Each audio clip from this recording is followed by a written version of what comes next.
This is Watergate, which is one of the most suspicious transactions to have ever taken place in Australia involving a member of parliament. It involves $52 million, which I'm going to show you in a second what happened to that $52 million. And you tell me if you think it's suspicious.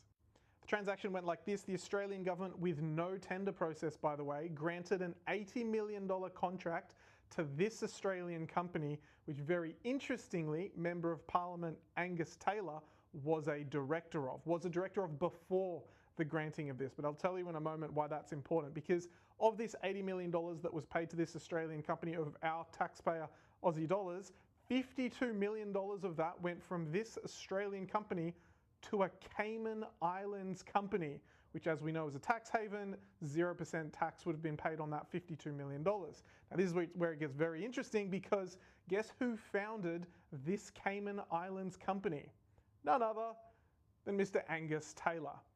Now, in his disclosures, Angus Taylor, these are his disclosures to Parliament, says that he was not a shareholder and not a director of this Cayman Islands company at the time that this transaction all went through. I'll let you decide as to whether or not the disclosures are all accurate or not. I'm not going to get into that. But what I would get into is the tax consequences here, because if he was a director or a shareholder of that Cayman Islands company, then as a director or a shareholder, that Cayman Islands company would be deemed a controlled foreign company, which means, yes, although it pays no tax in the Cayman Islands, under Australia's CFC controlled foreign company rules, if majority of that company is owned and controlled by Australian residents, then that $52 million would have been taxable here in Australia to Angus Taylor personally at the top marginal tax rate of 47%.